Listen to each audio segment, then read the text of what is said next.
Bonjour à toutes et à tous, bienvenue dans le Buzz TV, diffusé sur Figaro TV. Damien Canivez est là pour m'accompagner pour cette dernière de la semaine. Mais oui, mais déjà, mais ça passe si vite. C'est la dernière, mais oui, c'est la dernière de la semaine, mais c'est la cerise sur le gâteau surtout, puisque nos invités du jour font partie de la mémoire collective des Français en 1988. Leur tube, Est-ce que tu viens pour les vacances, a transformé les plages en karaoké géant et les booms en laboratoire d'essai de premier baiser, un succès fulgurant, puis un silence radio avant un retour surprise en 2026. Nostalgie assumée et complicité intacte, les deux amis reprennent le micro comme on retrouve un vieux copain. Bonjour Jonathan Bermude, bonjour David Gattegno, merci d'être avec nous, on est ravis de vous avoir. On vous connaît évidemment sous le nom de scène de David et Jonathan, vous vous êtes rencontrés en 1986, c'était il y a 40 ans je crois, à peu près, et vous chantez ensemble jusqu'en 89 avant votre séparation. Et alors ce qui m'a le plus bluffé quand j'ai vu votre retour arriver, c'est que pendant plus de 30 ans, vous ne vous êtes pas parlé. Donc moi je voulais juste savoir, est-ce que c'est chacun fait sa vie de son côté ou est-ce qu'il y avait eu fâcherie entre vous? Non, le groupe s'est dissous d'un commun accord en 1989. Ouais. Et puis bon, chacun a fait son petit chemin, quoi. Voilà. On a eu des vies un peu différentes. Jonathan a fait sa famille, moi j'ai fait plein d'autres trucs, etc. Et c'est vrai qu'on s'était perdu de vue complètement. On avait envie aussi à un moment donné de passer à autre chose. Bien sûr, c'est une façon aussi de passer à autre chose. Mais pourquoi ça s'est arrêté en 1989? Vous auriez pu attendre quelques années de plus. Moi, je suis de 92. J'ai même pas connu, moi, votre duo. Vous avez vu comment il lâche qu'il est jeune comme ça Heureusement, il y a Internet, tu peux rattraper le coup. Il n'y avait pas Internet avant. Alors c'est vrai que depuis l'annonce de votre retour et des 20 ans de la tournée RFM Partie 80, vous enchaînez les médias, on commence à vous voir partout, vous êtes même chez nous aujourd'hui. Du coup, vous vous revoyez beaucoup. Oui. Est-ce que tout se passe bien? Ah oui, très très bien. Là, vous vivez ensemble quasiment. Bah oui, c'est ça qui est on va fou. peut-être s'installer ensemble à force parce que. Mais je plaisante, mais ça fait 6 ans qu'on se revoit très souvent, puisqu'on on chante dans des galas, donc la complicité n'a pas changé. Et c'est vrai qu'après 30 ans, c'est revenu tout de suite comme ça, David. Il n'y a eu aucun moment où il a fallu un peu de temps pour se réadapter à l'autre. C'est comme si c'était hier. Ah, vraiment? Ah, vraiment? Oui, il y a eu une espèce de magie. On a vécu un truc un peu magique quand même. C'est clair, On avait 17 et 18 ans à l'époque, la première chanson quand même. Donc, et vous connaissiez du lycée même un peu avant. On s'est connus au lycée, oui, vous êtes connus. Absolument, mais quand la chanson est sortie, on avait 17-18 ans, donc c'était complètement fou. On a vécu quand même un truc en commun magnifique. Et quand on s'est retrouvés, c'était comme si il s'était rien passé, quoi. Mais cette amitié qui s'est nouée, c'était au lycée Janson de Sailly. Oui, c'était à Paris. Mais comment vous l'expliquez, cette espèce de coup de foudre amical qui est assez incroyable? Enfin, c'est vrai que là, en l'occurrence, vous n'êtes jamais trop perdu de vue, j'ai l'impression. Je pense qu'il y avait un coup de foudre amical et musical. C'est-à-dire que moi, j'avais fait les chansons, Bella Vita, Est-ce que tu viens pour les vacances? Et puis, je cherchais une voix. Et puis, quand j'ai entendu la voix de Jonathan sur mes musiques, ça a tout de suite matché, en fait. Il y a eu aussi une espèce de magie que les gens ont ressenti. Merci, monsieur. Je t'en prie. Oui, il est adorable. C'est pas qu'un corps, c'est une voix. Vous avez parfaitement teasé votre retour, David et Jonathan. On va poursuivre cet entretien dans un instant. On va parler de ces retrouvailles, de la grande tournée RFM Partie 80 qui débutera en janvier 2027. Ce sera juste après les news médias de Damien Canivez.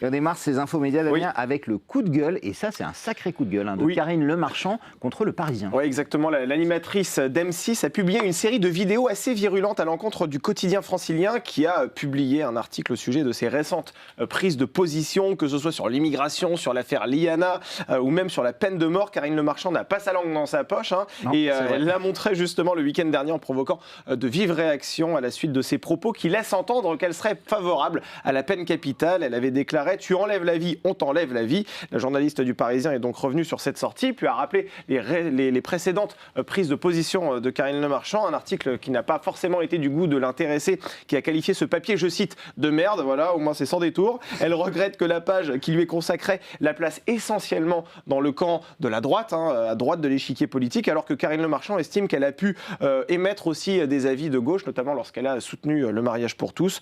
Mes relations avec le Parisien, elles sont mortes. Voilà comment elle a conclu donc cette série de stories qu'elle a publiées sur Instagram. Bon, au moins c'est clair. Ça vous est arrivé dans votre carrière d'avoir comme ça des articles terribles de la presse? Vous êtes déjà fâché avec des journalistes? Non, je crois pas. Non, on a été préservés là-dessus. Ouais. On a eu d'autres problèmes, mais pas ceux-là. Non, mais pas ceux-là. Non, mais voilà. Après, on a eu notre image de teenager, etc. Mais on n'a pas été violentés comme ça. Oui, vous aviez des bonnes relations avec les journalistes plutôt. Je crois. Toujours. J'ai pas de souvenir de. Mais c'est vrai que généralement, l'image d'un duo, l'image d'un artiste est essentiellement fabriquée par la presse aussi. Ce sont les journaux, les médias qui aussi façonnent un artiste. Est-ce que vous avez toujours été en phase avec justement ce qui se disait sur vous dans les journaux, à la télévision ? Non. Non, pas tout. Non, sûrement. Enfin, nous, ça s'est façonné plus par la télé, à travers des parodies, la parodie des nuls qu'on a eu à l'époque, etc. Donc effectivement, ça a joué un petit peu en notre défaveur, entre guillemets. Au début, c'était marrant d'être parodié par des... Bien sûr. Par des humoristes, des humoristes aussi célèbres aussi. Et aussi forts qu'eux. Et puis après, ça a joué sur notre image. On s'est arrêté à cette image-là. Donc ça a été un petit peu difficile parce qu'on n'était pas... Bon, c'est une parodie. Bien sûr, évidemment. Ouais. On continue ces infos médias, Damien. Paul Larouturou qui fait ses adieux à France Info. Oui, l'ancien disciple de Yann Barthès dans Quotidien n'y sera resté qu'une seule année. Il a mené ce jeudi sa toute dernière interview donc sur la chaîne d'information en continu du groupe audiovisuel public. Paul Larouturou sera remplacé à la rentrée par Simon Le Baron qui, en plus de l'entretien avec un responsable politique, aura la lourde charge d'incarner seul la matinale à la place de Jérôme Chapuis. Alors Paul Larouturou, comme la coutume le veut, a multiplié les remerciements envers son équipe, que ce soit ses journalistes, que ce soit les maquilleuses, les techniciens. Et il a aussi plus étonnamment remercié Agnès Varamian, qui est la directrice de France Info, qui est en partie responsable de son éviction. Oui, et il a très décrié aussi. Voilà, exactement. Il a conclu sa courte allocution en remerciant les téléspectateurs. La question qui se pose maintenant, c'est où Paul Larouturou va-t-il atterrir à la rentrée ? Pour le moment, aucune information n'a été communiquée à ce sujet. Très bien. Et on termine, Damien, ces infos médias avec le chiffre du jour. Toujours la Coupe du Monde. J'imagine que vous la regardez aussi. C'est quoi le chiffre d'hier ? 5,3 millions. En fait, c'est l'audience du match de football diffusé hier sur M6. Espagne-Autriche. Espagne-Autriche. Dingue, un match comme ça. Alors Espagne fait toujours... Moi, je vois bien une revanche France-Argentine. Ah, mais tout le monde voit ça. Vous voyez ça en finale, vous la chantez. Sauf que nous, on va gagner là. Je pense qu'on va vraiment gagner. Parce on en a tous envie de prendre notre revanche sur Messi et les Argentins. Mais ça va être... Je vois France-Argentine. Vous suivez les matchs, David ? Alors moi, je ne suis pas très foot. Ouais. Mais l'équipe de France, équipe de France, évidemment, Coupe du Monde. Ouais, ça vous. Ils ont des très bons joueurs. Ouais. Il y a un très bon entraîneur. Cette année, on a une équipe extraordinaire. C'est vrai. Il faudra passer les Paraguay, Maroc, peut-être Espagne, Portugal. Mais vous y croyez ? Ça va le faire. Ouais, super. On suivra ça. Damien, c'est terminé pour les news. Fini, oui. Il y en aura d'autres. Évidemment, dès lundi, on passe au grand entretien du Buzz TV. Nous sommes avec David et Jonathan.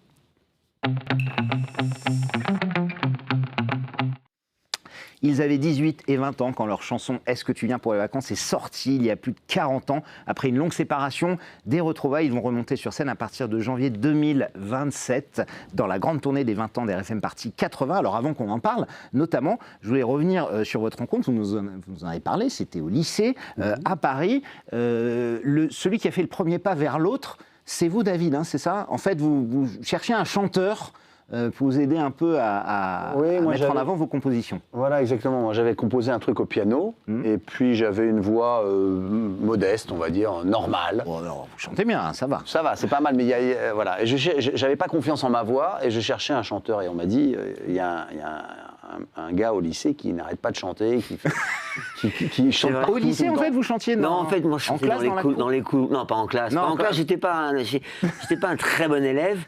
Dans les couloirs, dans la cour de... Dans les couloirs, voilà. Il y avait une salle aussi. Dans la cour de récréation, il y avait une salle qui s'appelait la salle Valmont. Clermont. Voilà, il y avait un piano. Chanter, d'accord. Ouais, j'étais toujours en train de chantonner. Okay. Et je me suis fait remarquer, et puis voilà. Quelqu'un m'en a parlé. Ouais. Et il m'a dit, il y a un gars qui chante super bien, tu devrais le rencontrer. Et moi, comme je venais de faire la chanson, je me suis dit, c'est idéal. Donc il est venu faire une maquette à la maison, il a chanté, j'ai adoré sa voix. Ça se mélangeait bien avec la mienne. Ouais. Et au départ, je voulais même pas trop chanter, moi.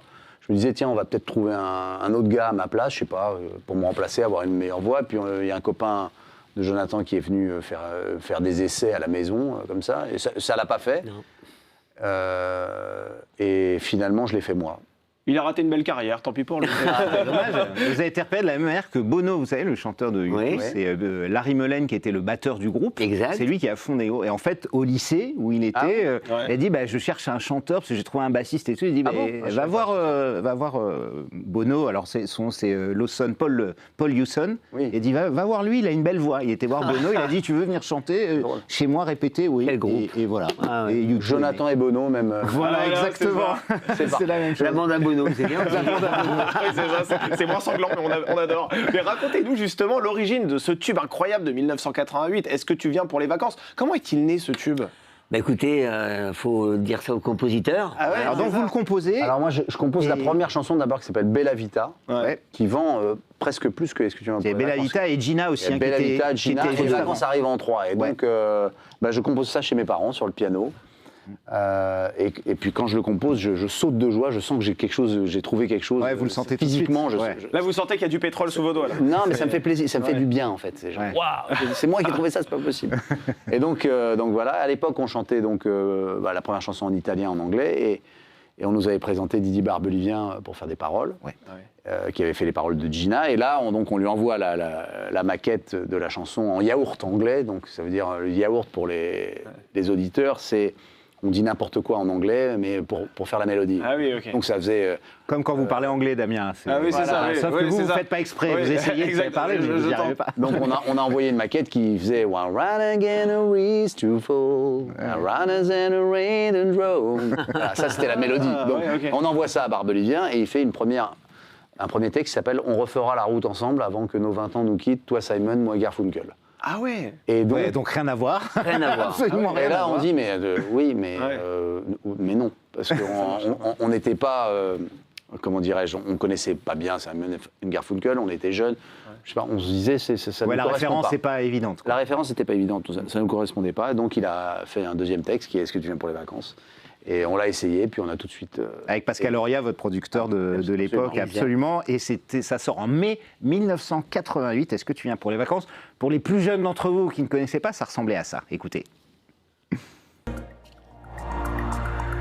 Est-ce que tu viens pour les vacances? Moi je n'ai pas changé d'adresse. Je serai, je pense, un peu en avance au rendez-vous de nos promesses. Est-ce que tu viens pour les vacances? Moi je n'ai pas changé d'adresse. Je serai, je pense, un peu en avance au rendez-vous de nos promesses. Et on salue Michel Drucker, qu'on adore ici, qui vient Ah oui. nous voir en permanence. souvent. C'était dimanche, hein, il y a quelques jours, Oui. chez Michel Drucker, votre grand retour. Et là, effectivement, 88, vous entrez au top 50, vous allez y rester pendant 3 mois. Vous allez vendre un demi-million de singles. Le succès est énorme, surtout qu'il arrive comme ça, hein, du jour au lendemain. Comment vous le vivez à l'époque, ce succès? Écoute, hein, on le vit passionnément parce qu'on on faisait pas les choses pour faire des choses, on vivait notre passion. Oui, ce que vous aimiez, Voilà, ce qui vous plaisait, bien sûr. Notre rêve, et puis c'était tout le temps comme ça, quoi. Ça a été. Non, ça a été quand même. C'est un foudroyant, raz-de-marée. un succès comme ça. C'est Foudroyant. un raz-de-marée, quand même, ce qui nous est arrivé. Le succès, l'argent, la notoriété, du jour au lendemain, pas du tout évident à gérer. Parce qu'aucun enfant, parce qu'on est encore des jeunes ados, enfin 18 ans. ouais, 18 sûr, ans, ouais. n'est préparé à gagner pas mal de sous, à devenir célèbre surtout. Parce qu'à l'époque, il ne faut pas oublier qu'il n'y avait que 4-5 chaînes de télévision, donc on nous voyait partout, Ouais. on nous entendait partout à la radio, et donc on Et pouvait le pas top faire 50 était la référence que tout le monde regardait toutes les semaines. Quand on y restait 3 mois, c'était énorme, parce qu'il y avait Énorme. beaucoup de singles à l'époque. Puis chaque fois qu'on sortait de chez nous, on nous reconnaissait. Enfin, tout ça, ça a été, c'est compliqué pour le cerveau au départ. Et comment vous gérez ça justement? Parce que quand vous avez de l'argent qui arrive massivement sur votre compte, quand on vous reconnaît dans la rue, enfin psychologiquement, vous pourriez vriller à ce moment-là. On a dû vriller, hein. Ouais. Je pense qu'on a dû vriller un peu. C'est-à-dire qu'on pensait qu'on allait gagner ça toute notre vie déjà. Ouais. Donc ce qui était un gros problème. parce Ouais, que- à ce moment-là, c'était vous une pensez que illusion, votre ouais. carrière est sur les rails, vous dites, Ah oui, ça y oui. est, c'est parti, on est parti pour des années.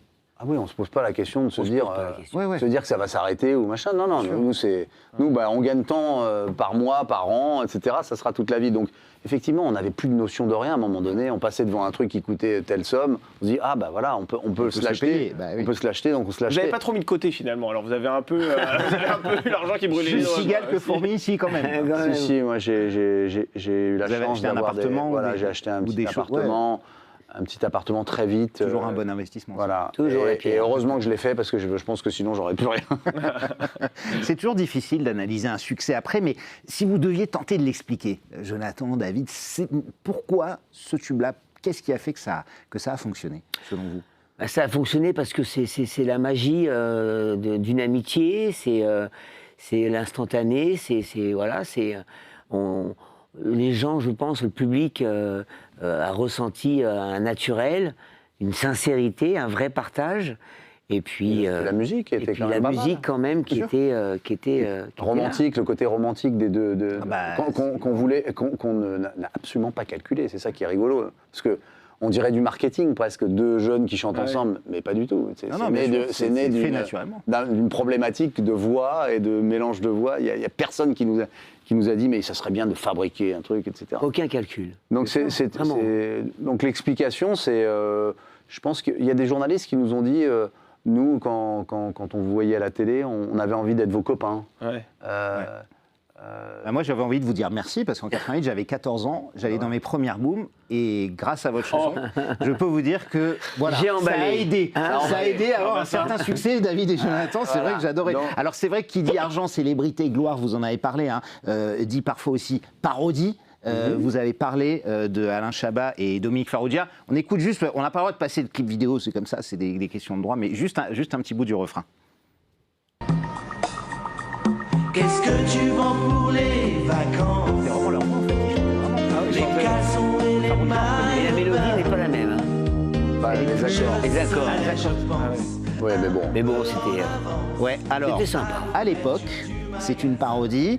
Comment on prend ça? Est-ce qu'on prend ça comme une reconnaissance de sa notoriété ou au contraire, est-ce qu'on se vexe? Parce que vous l'aviez dit tout à l'heure, David, Non. ça donne une certaine image. Et c'est vrai que les nuls à l'époque, c'est extraordinaire. Énorme. Tout le monde en parle des nuls, c'est les plus grands humoristes français. Ouais. Bah, c'est une reconnaissance quand même Ouais. de savoir qu'on est parodié. C'est énorme. Voilà, au c'est- départ, oui. Au départ, je trouve. Au départ, c'était bien, mais bon, après, ça a dévié sur des, Des moqueries? pas des moqueries, mais bon, on n'était pas vraiment dans ce, comment dire, Dans ce trip-là, dans non. ce trip-là. Je veux dire, on n'était pas On était associés à voilà. à une Deux image qui petits juifs n'était du sentier, comme ça, qui vendent Ouais, des fringues et si des vous- trucs, ce qui n'avait rien à voir avec vous, en fait. Vraiment. Voilà, ce qui nous agaçait à la fin, c'est qu'on était tellement loin de ça. En fait, Ouais. ils ont fait une parodie parce qu'on avait des t-shirts de marque Bien sûr, oui, effectivement, dans à les l'époque, clips, etc. les Et marques de l'époque, Grand marques de l'époque, Bleu, des on grands- peut voilà. les citer, Compagnie de Californie. Voilà. etc. Et donc, voilà, ils ont joué là-dessus. Et c'est très bien, on leur en veut absolument pas. Attention, hein, on est très fiers d'avoir été parodiés par eux. Sauf qu'à un moment donné, l'image, elle s'est presque plus formatée ouais. sur ce clip, plus que ce qu'on était vraiment. Plus sur vous, Donc d'accord. nous, on était tellement loin de ça, parce qu'on était des musiciens, on passait des jours et des heures devant notre piano, et dans les studios, à chercher des mélodies. Donc ça nous faisait de la peine à la fin d'être associés qu'à ça, parce qu'on était autre Ouais, la chose. parodie est restée, en fait, plutôt que d'être un petit moment éphémère où on rigole. Elle est restée, un peu, et ouais. bon, c'est la vie. Et puis, bon, voilà, on a... Bah, la preuve, oui, c'est vrai qu'on Mais vous c'est en toujours parle bien aujourd'hui qu'on parce parle. qu'elle a marqué. toujours bien qu'on effectivement, parle de vous en bien ou en mal. ouais. Oui, puis Alain Hein Chabat et Dominique Farrugia, il y a C'était- pire qu'eux en termes c'était pas- d'humoristes. C'était pas en mal. Et vous les avez Voilà. recroisés d'ailleurs après Bah non. ce clip? Non, même pas, vous n'avez pas eu l'occasion de débriefer, d'en Moi, reparler j'ai avec eux? croisé Farrugia une fois, mais Ouais. on n'en a pas parlé. Mais non, Est-ce que vous voulez qu'on vous rassemble? On a leur numéro, si vous voulez, vous Ah, pouvez on les faire salue, on un les double salue. duo. On les salue, on les embrasse. On les embrasse. On les remercie. On les remercie quand même. Manière, c'est vrai. Et un an après ce carton, est-ce que Bah tu oui. viens pour les vacances, vous vous séparez. Pour quelle raison? Quel a été le déclic à ce moment-là? Justement, l'image qu'on avait, etc. En tout cas, moi, j'étais plus heureux là-dedans et on se retrouvait plus. Puis il y a eu la disparition de notre producteur. Oui. Il y a eu plein de trucs qui ont fait que, voilà, moi, je voulais aussi essayer des choses de mon côté, seul, pour Sans montrer la parodie, le duo aurait pu se poursuivre, vous Je pense pensez? qu'il aurait pu durer un an ouais. ou deux de plus. Oui, enfin bon, c'est pas vraiment à cause de la parodie. Hein, Non, j'ai dit qu'il aurait pu durer un Ah, an un ou an deux ou deux de plus, mais pas Mais forcément. je pense sur qu'à un moment donné, ça Ouais. se serait essoufflé Ouais, aussi. d'accord. Voilà. Et puis à la magie était partie, la mort de notre producteur. Ouais. c'était comme si c'était écrit, vous voyez. Pascal Auria, Hein, c'est comme, Pascal ça, Auria. comme ça a été écrit, qu'on se rend compte et qu'il y a eu cette magie et tout ça. Donc à un moment donné, on suit les pages du livre. Et quand ça s'arrête, alors, qu'est-ce qu'on a? Il y a une espèce de vide. Jonathan, par exemple, vous, qu'est-ce que vous avez fait depuis votre séparation en 89? Écoutez, moi j'ai essayé de rechanter, mais bon, j'ai eu un accident de moto, donc ça n'a pas suivi. Et puis j'ai fondé une famille, j'ai une fille de 31 ans, un fils de 25 ans, et je suis papy d'un petit garçon. Ah, félicitations. De 7 ans. Félicitations. Voilà, et puis vous avez changé de branche, hein, je j'ai crois, changé de complètement. branche complètement. Vous êtes photographe maintenant. Je suis photographe dans l'art contemporain en parallèle, voilà, depuis 22 ans. Et puis ça se passe bien, je suis passionné et autant que la musique, voilà, je suis passé Beaucoup de talent. Je merci beaucoup, monsieur. Et j'aime ce que je fais, comme la musique, et voilà. David, vous êtes resté dans la musique, hein? Moi, j'ai galéré pendant 10-12 ans, Ouais. jusqu'à une rencontre avec Pascal Obispo qui a cru en moi. Vous et avez un qui a peu dit- tendu la main, c'est vrai, ouais. Qui m'a tendu la main, qui m'a dit qui a tubé tubera. C'est pas mal l'expression. Ouais, pas mal, ouais. Qui a tubé tubera, moi je crois en toi. Tu vas te changer de nom, tu vas prendre le nom de ta mère et puis on va aller montrer tes chansons aux artistes et puis on va voir ce qui se passe. Et est-ce que le problème des étiquettes, qui est un problème très français, Bah oui. c'est quelque chose qui vous a vraiment marqué, David? Ouais. Au-delà de Vous marquer. étiez le j'ai David de David et Jonathan, et donc. C'est au-delà de marquer parce que je n'avais plus le droit de travailler en fait. Ah oui, Comme les j'étais- maisons de disques, vous refusez des projets à cause de cette Bien image? sûr, pas à cause des chansons, hein, à cause de ça. Parce Oui, qu'on oui, va bien dire, sûr. ah bah non, c'est le gars qui a fait ça, on n'en veut pas. C'est pour ça que vous avez changé de nom C'est d'ailleurs. pour ça que j'ai changé de nom et, Ouais. et Pascal Obispo allait montrer les chansons aux artistes sans dire qui avait fait quoi. Ah ouais. Et donc c'est là où, je ne sais pas si vous avez la liste ou les gens pour lesquels j'ai travaillé, mais... Oui, c'est vrai qu'il y en a eu beaucoup et on les citera, mais ce qui est important, c'est que vous allez vous réunir à nouveau à l'occasion de la grande tournée des 20 ans de RFM Partie 80. Absolument. Ça commencera le 7 janvier 2027 à Toulon. Il y a plus de 20 dates dans les plus grands zéniths des plus grandes villes de France Oui. jusqu'au Dôme de Paris le 18 février. Oui. Pour terminer, vous êtes super curieux, super excité, super anxieux ou tout à la fois Bon, écoutez, avant on- cette tournée? On est très excités. Parce que ça, c'est la première fois que vous faites une tournée en fait, une vraie tournée. on a fait des dates isolées, mais une vraie tournée comme ça ensemble, non, c'est la première fois. C'est la absolument. première fois. Avec une équipe. Et alors, dans quel état? Il y a tout, Il y a le- excitation, anxiété, Il y a stress, l'excitation, l'anxiété un petit peu, et puis surtout l'envie de cette bien faire. rencontre avec le public, ce partage, et de bien faire, quoi. Exactement, on a hâte de les retrouver, et puis partir avec les autres artistes. Alors, Écoutez- c'est présenté par Charlie et Lulu. On retrouvera aussi début de soirée avec vous. Il y a Bibi, il y a Léopold Norevou, il y a Caroline Loeb, il y a Una Parker, il y en a plein d'autres. Il y a d'autres beaucoup de surprises aussi surprises, annoncées. Ah, des surprises internationales aussi. International. Des surprises internationales. Ouais, il va y d'accord. avoir des duos, des trios, on va faire des happenings, on va faire des collégiales. Il va se passer beaucoup de choses sur scène, Bon.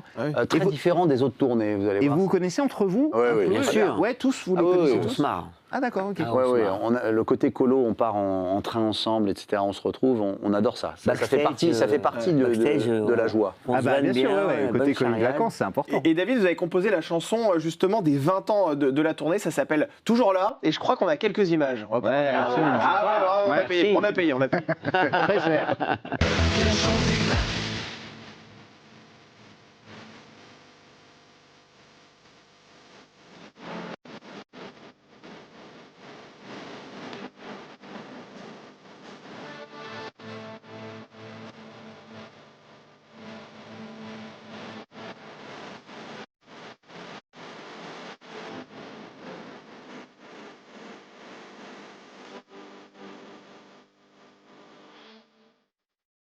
Vous êtes fier d'emmener votre bébé sur les routes, David, j'imagine. Franchement, oui, Ouais. parce qu'on l'avait essayé la première fois en spectacle il y a quelques mois. Personne ne la connaissait. Et puis Bah, au bien bout de 2 refrains, vous avez 4000 personnes qui chantent la Ah chanson. bah ouais. C'est un plaisir. Tout de suite. Ça, c'est un plaisir qui est inestimable. Ça et entendre ses chansons à la radio. Ce sont deux choses qui sont Ouais, toujours un truc incroyable. qui donnent beaucoup d'émotions. Et c'est vrai que ces concerts-là sont assez précieux parce qu'on se rend compte qu'aujourd'hui à la télévision, il n'existe plus d'émissions de variété. Il existe des télécrochets comme The Voice, comme Star Academy, comme Nouvelle Star, où parfois des artistes peuvent se rendre sur des plateaux de télévision. Ouais. Mais il n'existe plus des grands rendez-vous comme à l'époque des Pascal Sevran, etc., des grandes émissions de variété. Ça, vous le regrettez qu'aujourd'hui on n'ait plus ce genre de rendez-vous sur le petit écran? Ah oui. Ouais. Oui, on adorait, nous, faire toutes ces émissions. Ouais. À l'époque, on se rappelle même d'un truc, quand on a sorti notre premier single, Bella Vita, On a fait 35 émissions de télé 35. de promotion sur ce single-là. Vous imaginez qu'il y avait Incroyable. 35 émissions faisables en télé. ouais, c'est fou. Mais c'est Mais complètement pourquoi ça n'existe fou. plus? C'est les plateformes qui ont tué tout ça? Je sais pas. Bah, c'est un peu les plateformes, oui, c'est un peu. Apparemment, ils ont vu que l'audimat baissait quand il y avait des variétés. Ouais. Il y a déjà quelques années. Donc les Absolument, talks marchent mieux. Oui. C'est pour ça d'ailleurs, on parle mieux qu'on le chante. Hein, regardez. Que vous êtes dans les talks, c'est vrai. Alors, la plus grande, ce qui est paradoxal, c'est que la plus grande audience de l'année à la télévision, hors des matchs de foot, c'est Les Enfoirés, qui est un concert de variété, alors particulier parce qu'il y a plus de 50 personnes, mais aujourd'hui c'est surtout les télécrochés. Quel regard vous portez sur ces télécrochés, Starac, Nouvelle Star? C'est vrai qu'on a vu depuis 10-15 ans sortir des stars, Kenji, Louane, Matt Pokora, Jennifer, Nolwenn, Pierre Garnier, Slimane, Amir, Claudio Capéo, enfin les grandes stars aujourd'hui sortent quasiment toutes de télécrochés. Vous, c'est quelque chose que vous appréciez, que vous avez regardé? Oui, j'apprécie parce que je trouve que ça sort de l'ombre des artistes avec du talent. Qu'on peut Oui, ceux pas- qu'on a cités là, Voilà, oui, effectivement. Voilà, et puis c'est important de savoir qu'il existe des grands futurs artistes qui sont parfois dans l'ombre et qu'on trouve comme ça et qu'on fait monter, voilà. Ouais, Comme ouais, Kenji, comme tous les artistes. que David, vous vous, avez à cités. 18 ans, vous auriez participé, vous aviez 17-18 ans tous les deux aujourd'hui, vous faites The Voice ou Starac? Oui, je pense. Ouais. Ouais, vous le Ouais, feriez, je bien pense, sûr. je pense qu'on l'aurait fait. J'aurais fait plus The Song que The Voice, mais Plus vous The Song. Alors vous, c'est The Voice, typiquement. Avec, lui, c'est plus The Voice, moi j'aurais fait The Song. The Song, c'est ça. Est-ce que vous avez des projets, la question que la France entière se pose, est-ce que vous allez reformer votre duo? Est-ce que vous allez reproposer des singles, des albums? Est-ce qu'il y a ces projets-là en ce sens? C'est bien de le demander, Damien. J'ai brûlé de le demander. Bah oui, ça. bah là, Ah, non, c'est bah, sûr, il il faut reste savoir. quelques secondes et à Il un faut moment donné, savoir, il faut- absolument. En Mais- fait, Vas-y, Dadou, vas-y. non, mais en fait, à la base, pas du tout. Ouais. On était content de revenir, faire des chansons, chanter nos chansons, faire la chanson toujours là, faire des concerts.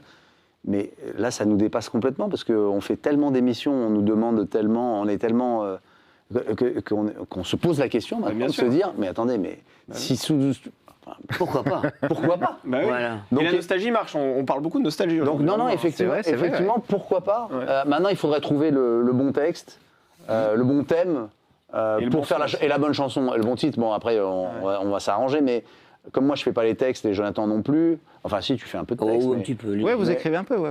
mais moi, Didier je fais- Barbelivien moi, est toujours dispo, hein, si Voilà, vous voulez. voilà. Ouais, ouais. Donc on va peut-être lancer des pistes sur les textes, mais je pense que ça va venir du texte. Et si on a une bonne chanson, si on a quelque chose qui nous amuse, qui nous excite, on le fera. Et sur un malentendu, ça peut super. fonctionner. Et sur un malentendu, Mais surtout, je voudrais souligner que, voilà, comme on l'a toujours fait, il n'y a aucun calcul et on va avec le vent et le soleil et l'inspiration et surtout notre complicité qui est toujours intacte et la même. Voilà. Ouais, c'est important. Et qui se voit encore aujourd'hui. Ouais. C'est vrai que c'est vraiment très sympa à voir. Merci Ah beaucoup. oui, monsieur, Merci, oui, merci oui, David, oui, merci oui. Jonathan, Merci merci à à vous. vous. Je Merci. rappelle qu'on retrouve en janvier la Merci aux grande tournée auditeurs. RFM Partie 80 qui sillonnera toute la France. La billetterie est déjà ouverte, hein. Vous pouvez aller réserver. On vous souhaite de très belles retrouvailles sur scène et essayez de Merci. revenir nous voir avant 30 ans la prochaine Venez fois. nous voir aussi. Hein. Ouais. Damien, nous, le Buzz TV sera là dès Ah, pas lundi. dans On 30 ans, revient on sera là. avec un autre chanteur qui fait un autre comeback, Georges Alain Ah oui. de la Starac. Il sera avec nous sur le plateau. D'ici là, prenez soin de vous et merci encore de votre Merci fidélité. à vous. Merci beaucoup.